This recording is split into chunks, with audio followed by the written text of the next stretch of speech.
Dear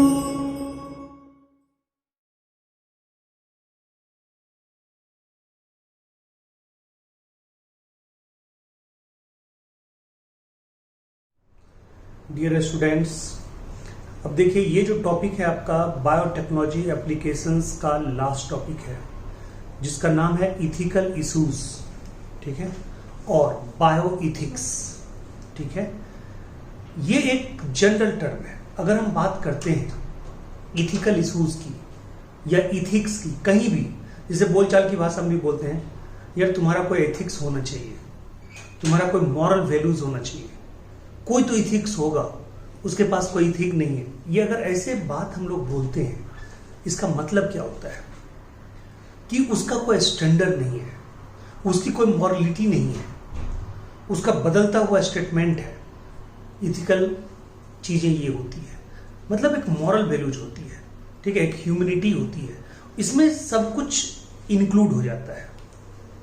यानी कि a set of standard for any system, ठीक है, to work in a proper manner, ठीक है। तो जो स्टैंडर्ड सेट किया जाता है, उस स्टैंडर्ड को फॉलो करना ही इथिक्स है, उस स्टैंडर्ड को ईमानदारी से निभाना ही इथिक्स है। तो कहता है बायोलॉजी में भी ट्रांसजेनिक एनिमल को डेवलप करने में भी एक इथिक्स काम आती है, ठीक है। कहता है इथिकल इश्यूज क्या है, कहता है हम अपने फायदे के लिए, हम अपने नॉर्मल मतलब वेलफेयर के लिए, ह्यूमन वेलफेयर के लिए हम किसी एनिमल का एक्सप्लॉयटेशन करते हैं, जरूरत से ज्यादा करते हैं, अपने मन मुताबिक करते हैं, अपने लिए जो प्रोडक्ट है बायोटिक प्रोडक्ट बनाने के लिए करते हैं, प्रोटीन के प्रोडक्ट को बनाने के लिए करते हैं, केमिकल सेफ्टी के चेकिंग के लिए करते हैं, वैक्सीन के मतलब क्लिनिकल ट्रायल के लिए करते हैं। ये जो भी करते हैं हम अपने सेफ्टी के लिए, क्या ये मॉरली मतलब होना चाहिए? नहीं। कहता है कि जिसको जिस एनिमल का मन होता था उसको यूज करके, उसको ट्रांसजेनिकली मॉडिफाई करके, उसमें नया जीन डाल करके, अपने अकॉर्डिंग प्रोटीन बना के उसका कॉमर्शियल प्रोडक्शन भी करना शुरू कर दिया था। इसलिए ये सब दिक्कतों को देखते हुए, ठीक है, इंडियन गवर्नमेंट ने एक कमिटी बनाई। इंडियन गवर्नमेंट ने जो एक कमिटी बनाई, इंडियन गवर्नमेंट ने, ठीक है, इंडियन गवर्नमेंट ने जो कमिटी बनाई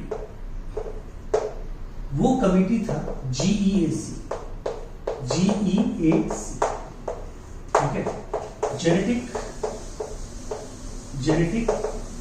इंजीनियरिंग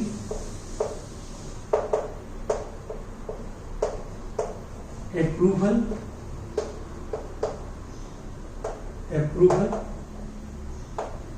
कमिटी, ठीक है, जेनेटिक इंजीनियरिंग अप्रूवल कमिटी। ये डिसाइड करेगा, ठीक है, मोड ऑफ रिसर्च,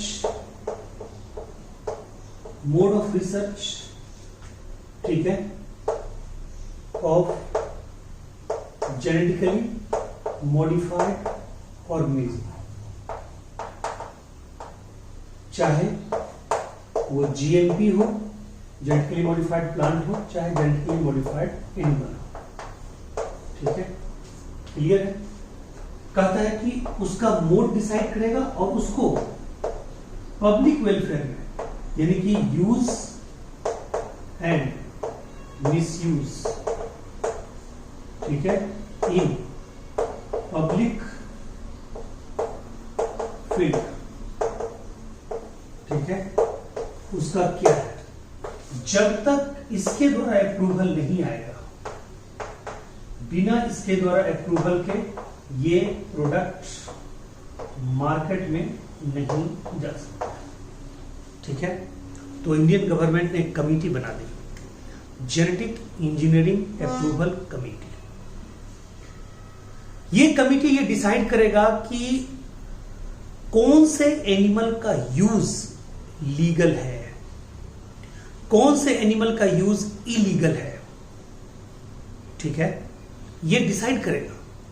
अब मान लीजिए कि कोई इंडेंजर्ड एनिमल में आता है, इंडेंजर्ड ग्रुप में आता है, और उसका आप लगातार यूज कर रहे हैं, कॉमर्शियली आप उसको यूज में ला रहे हैं, कॉमर्शियल लगातार आप उसको यूज में ला रहे हैं, ठीक है, तो कहता है लगातार लाए जा रहे हैं, मतलब उसको एक्सप्लॉइट कर रहे हैं ह्यूमन वेलफेयर के लिए, तो बताइए वो इंडेंजर्ड से किस में चला जाएगा, एक्सटिंक्ट में चला जाएगा। तो उस पर आपको लीगली इथिक्स भी जो बोलता है, कहता नहीं भाई उसको बचाना है, उसके प्रजाति को बचाना है। आपको अगर कोई बायोलॉजिकल कमिटी या अप्रूवल कमिटी नहीं भी अप्रूव करे, तब भी आपका फर्ज बनता है कि उसका मिसयूज ना करें। क्लियर है? ये बायोएथिक्स में आता है। सपोज, ठीक है, अब इसको ऐसे समझिए, सपोज किसी आदमी ने ट्रिक बनाया, किसी आदमी ने कोई कंसेप्ट को डेवलप किया, किसी आदमी ने कोई बहुत अच्छा बुक लिखा, और किसी आदमी ने क्या किया मालूम है, उसके बुक के सारे कंटेंट को चोरी कर लिया, ठीक है। दिस इज अनइथिकल प्रैक्टिसेस, ठीक है। हमने मान लिया कि मैंने कुछ दिन पहले डाला था यूट्यूब पे, कुछ ट्रिक्स डाले थे, वो ट्रिक को एक टीचर ने चोरी किया, उसको अपने नाम से अपने क्लास के लेक्चर वीडियो में डाल दिया। दिस इज ऑल्सो, ठीक है, कॉपीराइट क्राइम। बट क्या कहिएगा, यूट्यूब पे जिसको जो मर्जी होता है अपना यूट्यूब चुरा के अपना डालता है अपने नाम से। ये है बायोएथिक्स, ठीक है यार। आपने देखा होगा, मैंने एक दिन एक ट्रिक डाला एग्जार्क इन डार्क कंडीशन पे, मैंने अपने गुरुदेव का नाम लिया, ठीक है, कि उन्होंने मुझे बताया। अरे कम से कम नाम तो ले लो रे, बेचारा कामचोर, नाम ले ले, फिर चीटिंग कर ले, कोई बात नहीं, ठीक है। या मेहनत कर ट्रिक्स बनाने ने बच्चों के वेलफेयर के लिए। बट ये जो चोरी करते हो, ये बहुत मतलब इथिक्स नहीं बोलता है, इथिक्स ऐसा नहीं होना चाहिए, ठीक है। तो ध्यान से सुनिएगा, अगर किसी ने बायोटेक्नोलॉजी के द्वारा कोई प्रोडक्ट बनाया, वो प्रोडक्ट ह्यूमन वेलफेयर के लिए बहुत यूज हो रहा है, अब उसी की कोई टेक्नोलॉजी कॉपी कर ले, that is called biopiracy, biopiracy, ठीक है। एक होता है बायो पेटेंट, कहता है कि एक यूएस पेटेंट ऑफिस है, इस देश का दुर्भाग्य क्या है, या कंट्री मतलब पूरे वर्ल्ड में कुछ देशों का दुर्भाग्य क्या है, उसके पास बायोडाइवर्सिटी सबसे ज्यादा, उसके पास बायोटिक रिसोर्सेज सबसे ज्यादा, बट फाइनेंशियली वो वीक है। कहता है वो क्या करता है, और दूसरा जो कंट्री ग्रुप का कंट्री है वो क्या है जी, बायोडाइवर्सिटी में बहुत पुअर, ठीक है, बायो रिसोर्सेज में बहुत पुअर, ठीक है, बट फाइनेंशियली क्या है, बहुत स्ट्रॉन्ग। वैसे कंट्रीज सबसे ज्यादा बायोटेक्नोलॉजी या बहुत ज्यादा प्रोडक्ट का पेटेंट अपने नाम करवा लेते हैं, और वो पेटेंट करवा के कहते हैं कि ये मेरा प्रोडक्ट है, ये मेरा बनाया हुआ रिसर्च प्रोडक्ट है, ठीक है। तो किसी भी प्रोडक्ट को किसी मल्टीनेशनल कंपनी के द्वारा, ठीक है, अपने प्रोडक्ट घोषित कर देना, आपके ट्रेडिशनल चीजों को लेके अपना प्रोडक्ट घोषित कर देना किसी कंट्री के द्वारा, किसी एमएनसी के द्वारा, ये वो क्या करते हैं, प्रोडक्ट को अपने नाम कर लेते हैं, इसको बायो पेटेंट बोलते हैं। बट कहता है बिना किसी के इजाजत के, उसके बेसिक टेक्नोलॉजी के, उसके बेसिक नॉलेज को अगर आपने चुरा लिया और अपने नाम करके पेश कर दिया, दिस इज कॉल्ड बायोपायरेसी। रोक लगनी चाहिए, बहुत बड़ा क्राइम है ये, बहुत बड़ा क्राइम है ये। आप जानते हैं कि इंडिया में लगभग, ठीक है, 2,02,000, ठीक है, 200,000 जो वैरायटी है, ठीक है, 200,000 जो वैरायटी है वो किसका, ये 200,000 मतलब 2 लाख, 2 lakhs, ठीक है, 2 lakhs अकेले चावल की वैरायटी है, राइस की वैरायटी है, ठीक है, 2 lakhs राइस की वैरायटी है। क्लियर है? इंडिया में, ठीक है। तो कहता है कि अब सोचिए कि राइस की डाइवर्सिटी इंडिया में कितना ज्यादा है, लगभग 2 लाख वैरायटी है किसका, चावल का, जिसमें 27 वैरायटी जो है, इसमें 27 वैरायटी जो है वो है आपका डॉक्यूमेंटेड वैरायटी ऑफ बासमती,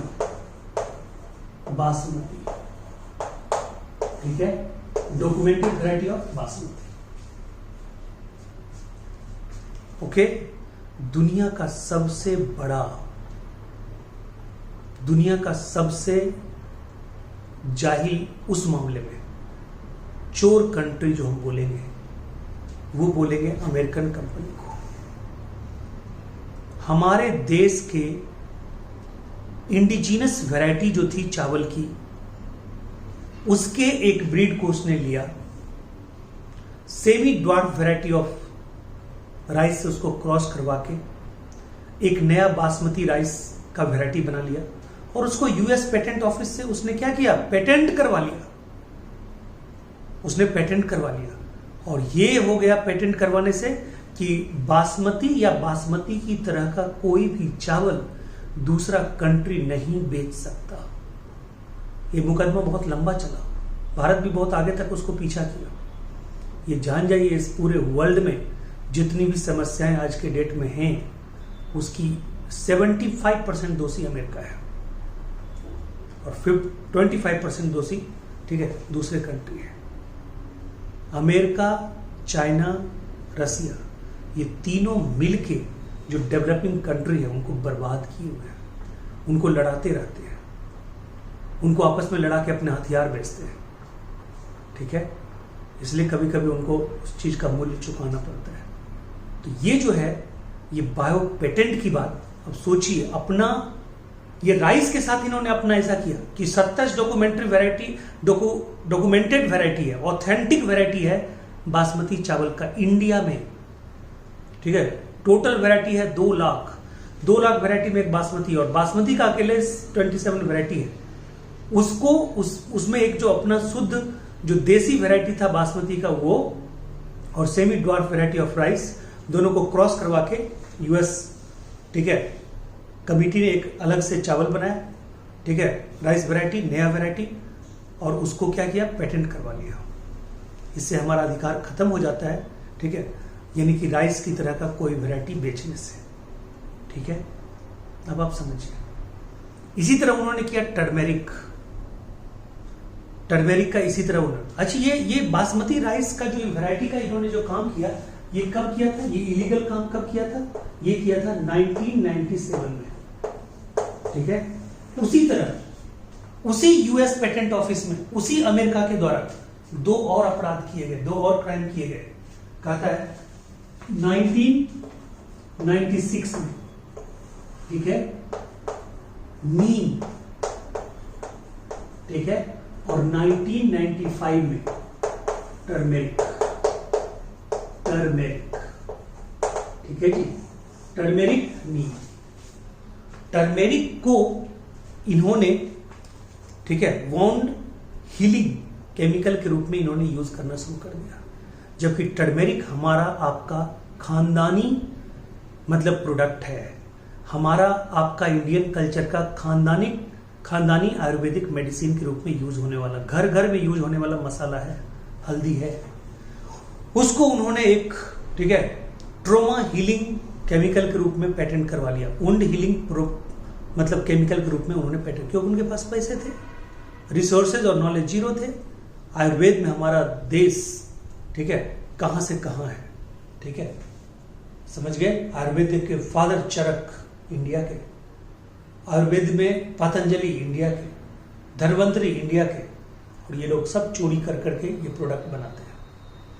इनको सबको पेटेंट के मामले में एक ही शख्स ने फाड़ के रखा हुआ है, दैट इज बाबा रामदेव। बाबा रामदेव से हमारी 50 चीजों पे भिन्नताएं हो सकती है, 50 चीजों पे डिफरेंसेज हो सकते हैं, हम अपने उनको देश में गाली दे सकते हैं, बट इंटरनेशनल मंच पे उसने अकेले नाक में दम कर रखा है अमेरिका को।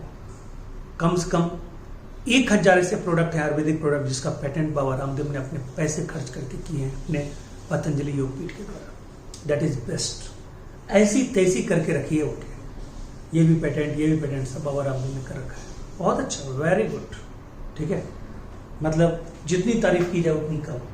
तो ये जो विदेशी आतंकी, जो आतंकवादी कंट्री है ये सब कुछ, ठीक है, इनके कारण ये चीज हो रहा है। और मुझे लगता है कि इनसे बड़ा आतंकवादी कंट्री कोई नहीं है जो ये करते हैं। अगर किसी चीज का अनइथिकल यूज कोई करे, दैट इज कॉल्ड बायोपायरेसी। आप एक सीडी की पायरेसी करते हैं, आपको जेल होती है। बायोपायरेसी वाले जेल नहीं होना चाहिए, उनके खिलाफ नहीं बोलना चाहिए। ठीक है, तो भारत ने इसकी शिकायत की थी कहां पे? WTO में। WTO is not WHO, WTO is world trade organisation. ठीक है, उसमें इसने ये किया, शिकायत किया। ठीक है, वर्ल्ड ट्रेड ऑर्गेनाइजेशन। ठीक है, तो कहता है विश्व व्यापार संगठन है वो, जिसे विश्व स्वास्थ्य संगठन है उसी तरह विश्व व्यापार संगठन है, उसमें इसको लेके केस किया गया और हम लोगों ने बहुत सारे केस जीते भी। तो ये अमेरिका के द्वारा, ठीक है, पहले चावल पे अधिकार जमाना, बासमती चावल पे, फिर टर्मेरिक पे, फिर उसके बाद, ठीक है, किस पे? नीम पे 1996 में, टर्मेरिक पे 1995 में, और 1997 में किस पे? ठीक है, क्या बोलिएगा, यानी कि बासमती राइस पे। तीनों का जुर्म उसने किया अकेले, हमारे कंट्री के साथ ही नहीं। कहता है अफ्रीका में एक प्लांट था, उससे एक केमिकल निकलता है। ठीक है, नाम है, केमिकल का नाम है ब्रेजीन। ये ब्रेजीन ऐसा केमिकल है जो 2000 टाइम्स मोर स्वीटर होता है।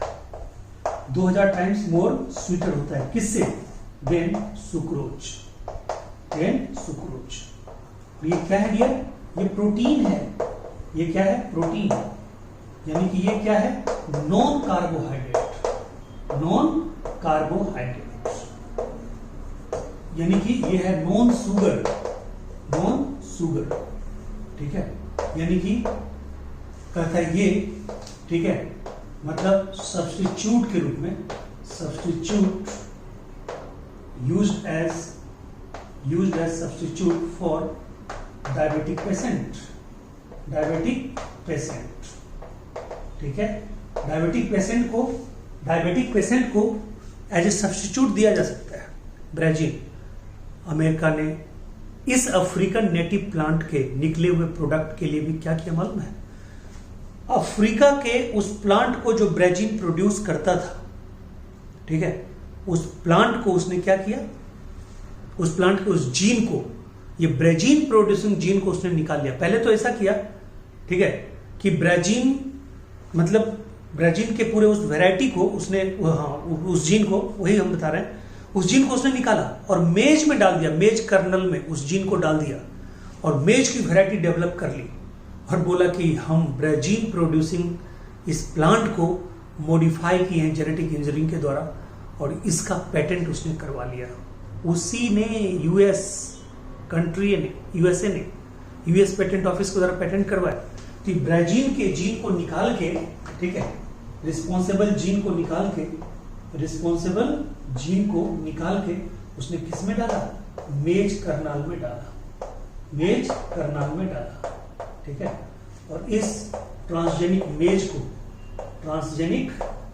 को, ठीक है, मेज जो क्या करते थे? ट्रांसजेनिक मेज, यानी कि कौन सा? ब्राजील प्रोड्यूसिंग ट्रांसजेनिक मेज को इसने क्या किया जी? ट्रांसजेनिक मेज को इसने क्या किया बताइए? इसने उससे मतलब कॉमर्शियल यूज में लाया और उसका पेटेंट करवा लिया। ठीक है जी, ये काम ये कब किया? ये काम किया इसने 2000 में। ठीक है, तो सोचिए कितने बड़े चोर थे। 95 में टर्मेरिक का, 97 में बासमती चावल का, 96 में नीम का, 2000 में ब्राजील प्रोड्यूसिंग प्लांट का। ठीक है, ये सारा ये बायो पेटेंट अलग अलग कंट्री का होना चाहिए था, इन्होंने पैसे खर्च करके अपने नाम पे किया। This is called biopiracy. बिना किसी कंट्री का, बिना किसी कंपनी का जो उसको बना रही है, उसका बिना आदेश लिए, बिना उसके इथिकल चीज़ों को फॉलो किया, अगर आप उस टेक्निक को चुराते हैं, उस टेक्निक का एप्लीकेशन करते हैं, अपने नाम से ब्रांडिंग करते हैं, अपने नाम से कुछ करते हैं, दैट इज कॉल्ड बायोपायरेसी। तो आप समझ गए होंगे, बायो पेटेंट समझ गए होंगे, बायोपायरेसी समझ गए होंगे, और कहता है कुछ स्टैंडर्ड तय है, ठीक है, उसको फॉलो करके ये सब चीजें करना, दैट इज बायोएथिक्स। अगर नहीं करता है तो अनइथिकल प्रैक्टिसेस होती है। ओके, तो ये एक छोटा सा टॉपिक था जिसमें कुछ ये इंफॉर्मेशन था जो बोर्ड पे लिखा हुआ है, इसको आप नोट कर लीजिएगा, ठीक है। और ये आपका लास्ट टॉपिक था, ठीक है, यानी बायोटेक्नोलॉजी एप्लीकेशन का। हम लोग क्या शुरू करेंगे? हम लोग शुरू करेंगे इकोलॉजी। और मैं आपको पहले बता दूं, इकोलॉजी में पहले क्या होगा? इकोलॉजी में 100 टर्मिनोलॉजी होगा, पूरे इकोलॉजी का, चारों चैप्टर इकोलॉजी के 100 बेसिक टर्मिनोलॉजी होंगे, उसी के थ्रू हम लोग पढ़ाएंगे। इकोलॉजी में हम लोग ऐसा करेंगे कि चैप्टर तो हम डालेंगे, यहाँ ये चैप्टर है, ये चैप्टर, बस ये होगा कि उसमें ओवरलैपिंग टॉपिक भी होगा, ठीक है। या हो सकता है कि देखते हैं, हो सकता है कि अलग अलग जो 13, 14, 15, 16 ये जो चैप्टर है उसके अलग अलग टॉपिक, अलग अलग टर्मिनोलॉजी पहले देंगे, ठीक है। ये साथ भी दे सकते हैं, देखेंगे कैसा वीडियो तैयार होता है, पहले उस पर रिसर्च करेंगे, देखेंगे कि आपके लिए कौन सा वीडियो यूजफुल होगा, ठीक है। चारों मिला के इकोलॉजी का या अलग अलग, फिर बात करेंगे। Okay, thank you so much, take care, देखते रहिए अगला वीडियो। ओके।